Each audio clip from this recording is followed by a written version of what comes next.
प्यारे दोस्तों, आज के अपने इस वीडियो में हम रीजनिंग के टॉप 11 क्वेश्चन को 11 चैप्टर पे सॉल्व करने वाले हैं और फुल कॉन्सेप्ट और बेहतरीन शॉर्ट ट्रिक से सीखने वाले हैं। यदि आप किसी भी एग्जाम की तैयारी कर रहे हैं तो आप इस वीडियो को पूरा अच्छे तरीके से देखिएगा। रीजनिंग का एक भी प्रश्न आपसे गलत नहीं होगा, लेकिन वीडियो को आपको बहुत ही ध्यानपूर्वक देखना पड़ेगा। और आज की क्लास जो है प्यारे दोस्त, SSC, CGL, CSL, NTPC, group D, railway, LP technician सभी एग्जाम की दृष्टि से मोस्ट इंपॉर्टेंट है। तो आप सभी लोग कॉपी और कलम के साथ बैठिएगा, हमारे साथ प्रश्नों को सॉल्व करने का प्रयास कीजिएगा। सब कुछ बहुत ही बेहतरीन तरीके से आपको हम समझाने का प्रयास करेंगे।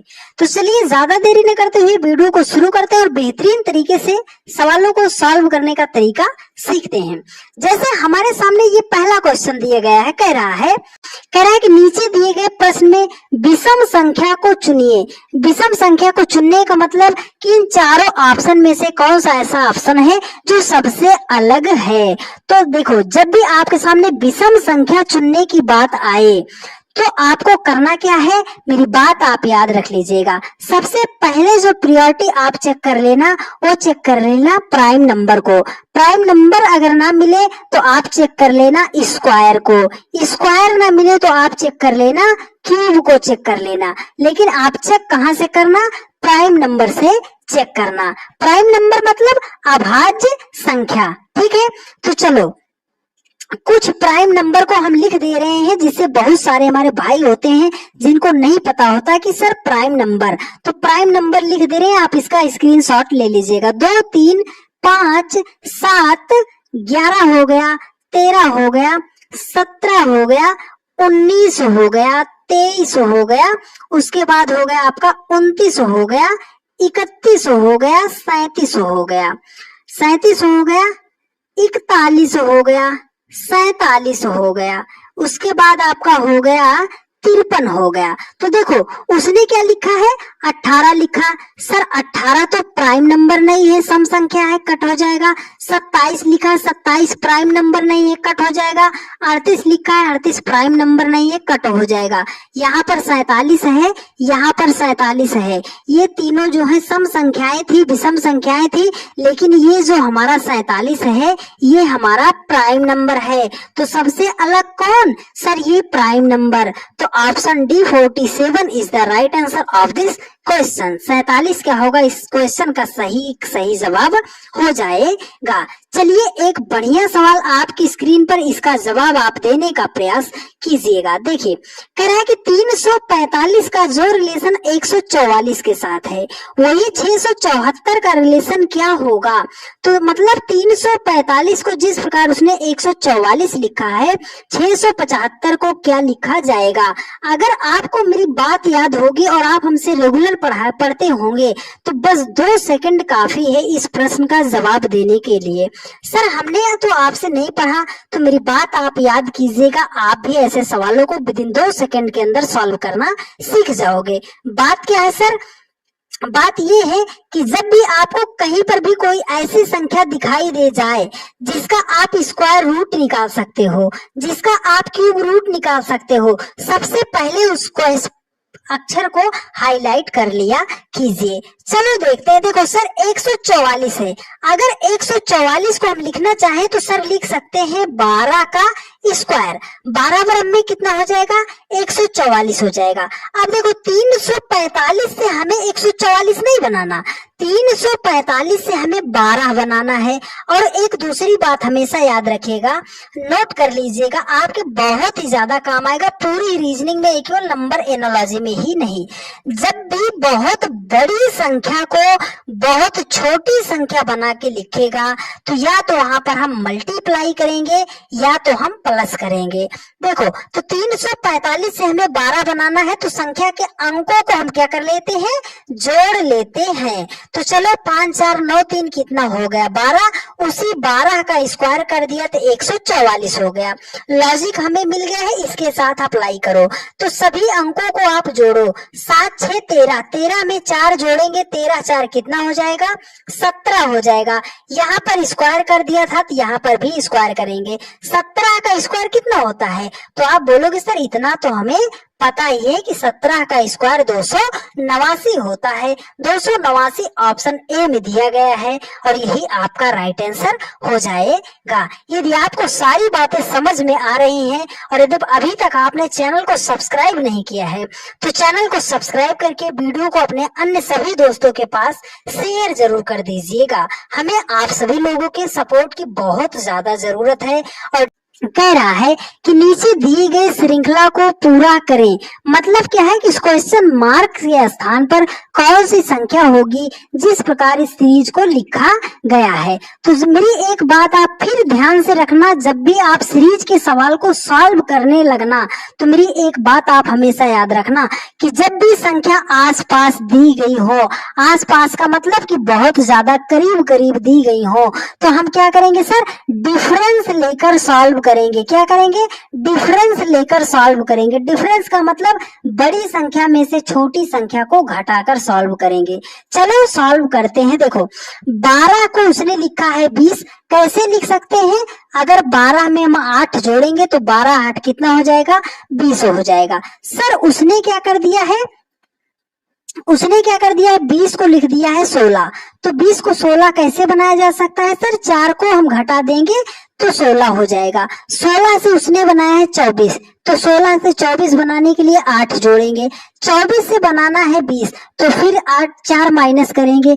20 से हमें बनाना है 28, तो हम फिर क्या करेंगे, 8 को जोड़ देंगे। लॉजिक कहाँ है, 8 जुड़ा है 4 घटा है, 8 जुड़ा है 4 घटा है, 8 जुड़ा है, तो अब की बार क्या होगा सर, 4 घटेगा। तो 28 में से जब हम 4 को माइनस कर देंगे तो हमारा हो जाएगा 24 हो जाएगा। 24 ऑप्शन ए में दिया गया है और यही हमारा राइट आंसर हो जाएगा।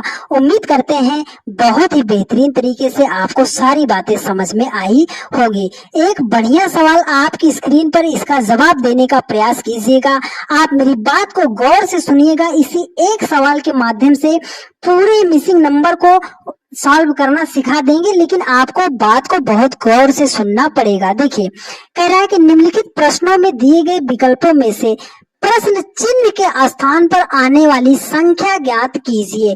मतलब इस क्वेश्चन मार्क के स्थान पर कौन सी संख्या होगी। तो जब भी आपके सामने वर्ग में फाइंड द मिसिंग नंबर का प्रश्न आए, लुप्त संख्या ज्ञात करने का प्रश्न आए, तो आपको 2 बातें मेरी याद रखनी है।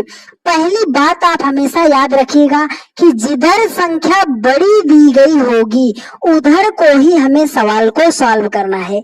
जिधर संख्या बड़ी दी गई होगी उधर को ही हमें सवाल को सॉल्व करना है। और दूसरी बात क्या है कि जब कभी भी सवाल में छोटी छोटी संख्या से बड़ी संख्या बनाया जाएगा तो या तो स्क्वायर करेंगे, क्यूब करेंगे, मल्टीप्लाई करेंगे। इतनी बात आपको मिसिंग नंबर के सवालों को सॉल्व करते वक्त ध्यान में रखना पड़ेगा। तो चलो सॉल्व करते हैं। देखो 7 9 को जिस प्रकार उसने 64 बनाया है, 5 8 को जिस प्रकार उसने 16 बनाया है, 8 4 को क्या लिखा जाएगा। तो यहाँ पे थोड़ा सा आप एडिट कर लीजिएगा क्वेश्चन को। यहाँ पर है 3, ठीक है, 5 और 3 से बनाया गया है 16। तो बहुत सारे लोगों के मन में ये विचार आएगा कि 9 और 7 को जोड़ो तो 9 7 कितना हो जाएगा, 16। 16 को 4 से मल्टीप्लाई कर देंगे तो 16 चौके हो जाएगा 64। उसी प्रकार 5 और 3 को जोड़ेंगे तो हो जाएगा 8। यहाँ पर 4 से मल्टीप्लाई किया था तो यहाँ पर भी 4 से मल्टीप्लाई करेंगे, 8 चौके कितना हो जाएगा 32। सर यहाँ पर तो 16 लिखा, लॉजिक हमारा फेल हो गया। तो अब हमें क्या करना है, आपको मेरी बात याद होनी चाहिए। हमने क्या बताया था, हमने आपको बताया था कि जब कहीं पर भी आपको प्रश्न में कोई ऐसी संख्या दिखाई दे जाए जिसका आप स्क्वायर निकाल सकते हो, क्यूब रूट निकाल सकते हो, उसको आप सबसे पहले लिख लिया कीजिए। अगर हम 64 को लिखना चाहें तो हम लिख सकते हैं 8 का स्क्वायर, 8 × 64। अगर हम 16 को लिखना चाहें तो लिख सकते हैं 4 का स्क्वायर, 4 चौके 16। अब 7 और 9 से आपको 64 नहीं बनाना, 5 और 3 से आपको 16 नहीं बनाना, 7 और 9 से आपको बनाना है 8। सर 7 और 9 से बनाना है 8, 5 और 3 से बनाना है 4, तो कैसे बनाएंगे? चलो एक बार हम ऐड करते हैं। तो 9 में 7 को ऐड करेंगे, 9 7 कितना हो जाएगा? 16। 16 से हमें बनाना है 8, तो अगर 16 का आधा कर देंगे तो कितना आ जाएगा? 8 आ जाएगा। और उसी 8 का स्क्वायर कर देंगे तो 64 हो जाएगा। ठीक है, यहाँ पर अप्लाई करो। 5 और 3 को जोड़ो तो 5 3 कितना हो जाएगा? 8। 8 का आधा करोगे तो कितना हो जाएगा? 4। उसी 4 का स्क्वायर करोगे तो 4 चौके हो जाएगा 16। सर लॉजिक हमें मिल गया। अरे भाई लॉजिक मिल गया है तो सवाल पे अप्लाई करो ना। देखो 8 और 4 को जोड़ो, 8 4 कितना होगा?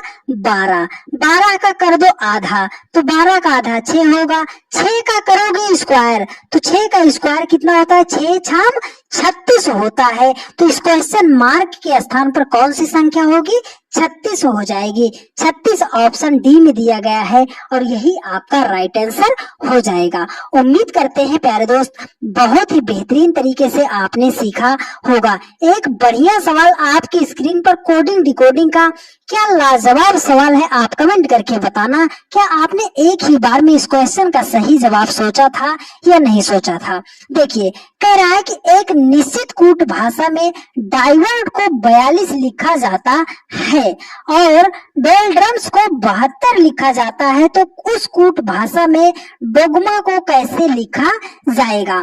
तो देखो डाइवर्ट को उसने लिखा है 42। तो बहुत सारे हमारे भाई होंगे कि जैसे ही हमने देखा डाइवर्ट, डी का 4, आई का 9, वी का 22, ई का 5, आर का 18, टी का 20 वो कर डालेंगे। ठीक है, अब देखो इतने लेटर से हमें लाना है 42। अगर हम इसको जोड़ें तो 20 और 18 को अगर हम जोड़ रहे हैं तो 18 20 कितना हो जाएगा? 38। 38 में इस 4 को जोड़ दिए तो 42। इस सिर्फ हमारा 3 लेटर जोड़ने पर 42 हो गया, बाकी 3 लेटर तो हमारे छूट ही रहे हैं। अगर इनको जोड़ देंगे तो ये 42 नहीं होगा, बहुत ज्यादा हो जाएगा। तो अब हम क्या करेंगे? तो देखो लॉजिक बहुत ही प्यारा है, ध्यान से समझिएगा। देखो हमें लाना है 42। अब कुछ नहीं समझ में आया तो एक बार इसका प्लेस वैल्यू जरूर गिन लीजिए। क्या कीजिए?